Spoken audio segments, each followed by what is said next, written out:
Hey everybody, today I am talking about the final episode of Mad Men ever. This is a big deal for me because I consider Mad Men to be one of the greatest shows ever made, for sure. It's just the way that it develops characters and really captures that the intricate quality of human nature, to me, is so mature and so above so many of the other things that we see in film and TV as well.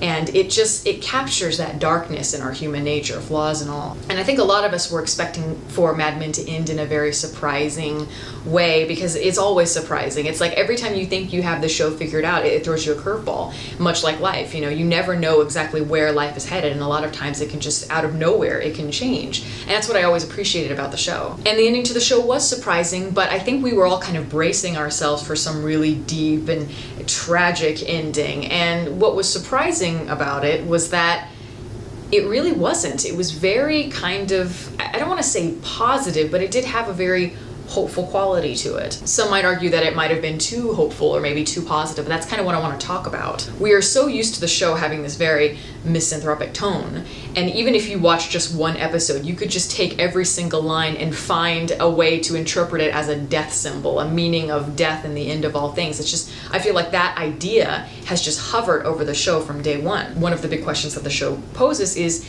can human beings, or do human beings have the ability to change and learn how to start over and evolve and learn from their mistakes? The last episode, to me at least, does give you that feeling of a multifaceted point of view that, you know, yes, you can change and that you can evolve, but I don't think it really gives you a definitive answer. I think it leaves it open for you to ponder. In the case of Don, I think that he made great strides in this episode, more than I think he may have ever done before. I think he was really able to take a pause and examine his life up to this point and realize that you can't hide from who you are, or it's very difficult to hide from who you are, and that you shouldn't bury the past so much, because that type of behavior leads you to completely shutting everybody out that you love, and then you end up having nothing and you're all alone. How many episodes of the last, season have you seen, at the end before the credits roll, you see Don Draper by himself? It's a metaphor that is just reiterated again and again and again. And we've certainly seen this evolution from him, I think, within the last few episodes, certainly, but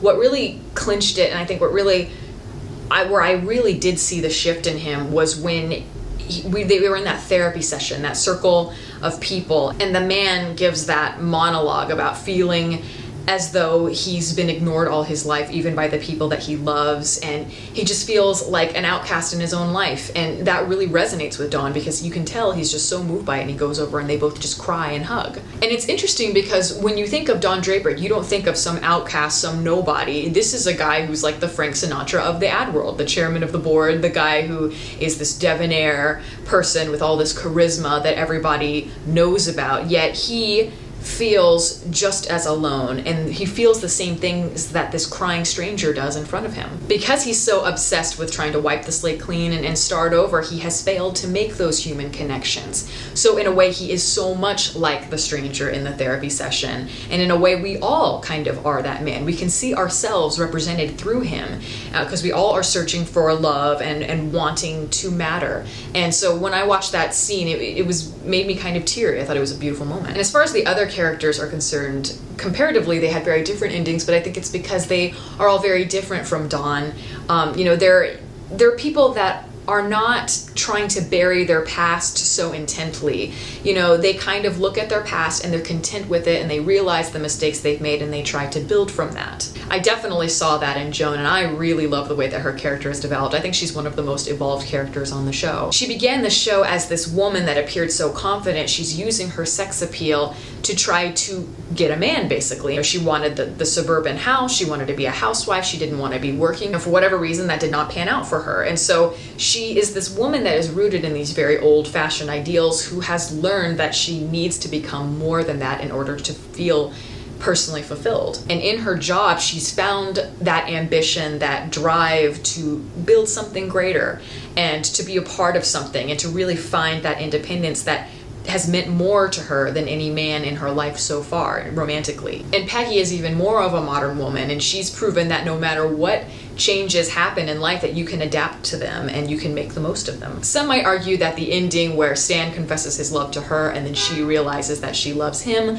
might have been maybe a little bit too cheesy, and I actually would disagree with that. I think that if any character really needed to find that closure, I think she was the one. And to me, at least, it was certainly building to that. What she has needed to do is to really let her guard down. That vulnerability is kind of important. I mean, Stan tells her there's more to life than work. He's much more relaxed, and he's always, he's provided that balance for her. And as we've seen these characters grow in their own relationship throughout, I mean, since season 4, I think, is when that character was introduced to Stan, he has always been the one person that she has confided in more than anybody else, with maybe the exception of Dawn. And plus, I'm just kind of a sucker for that kind of stuff, so I have always been on Team Stan. And now the big debate is kind of the final image, what we're seeing, that Coke commercial.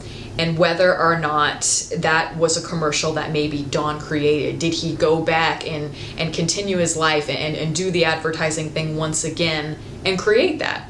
And what's so funny is I didn't even think about that. I'm just so I'm kind of in La La Land all the time. I'm never thinking about reality and the context of things. I'm always thinking, oh, what does this mean in a metaphorical sense?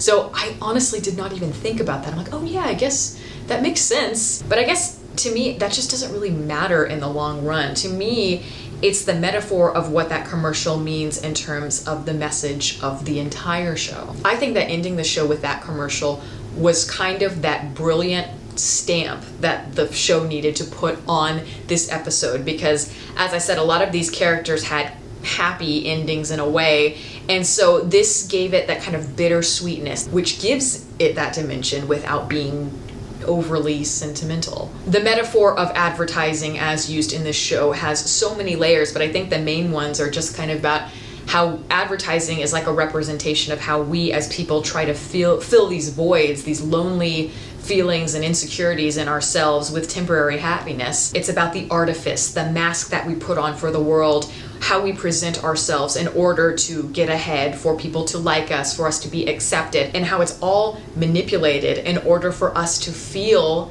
like we belong. And seeing that commercial at the end reminds us how important that idea is, and it reminds us that no matter how much we try to reinvent ourselves, all of it is still just a dream and something that is romanticized. We're always reaching for something that does not truly exist. That's advertising. That's what Mad Men is trying to say. I mean, let's just, for hypothetical purposes, say that Don did abandon his life in New York and he decided to live among the hippies chanting Kumbaya, that may be the idea of a new life, but it's still just a fantasy that will one day dissolve and he'll want something else. In the same way that we don't know whether or not Roger will truly find his happiness with his new wife, or whether or not Pete will truly be happy. Is it really the answer for him to go back to his family?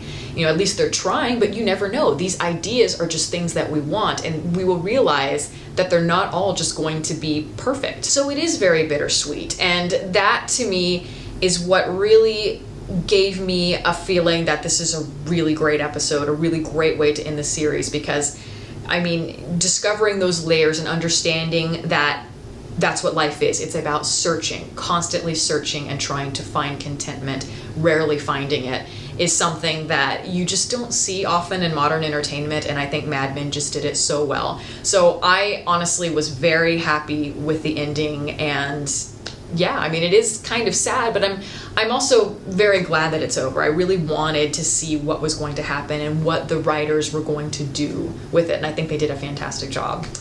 So anyway, that is my recap of the final episode of Mad Men. If you would all like to follow me on Twitter, the link is below, and you can like my Facebook page in the link below that. Catch you next time.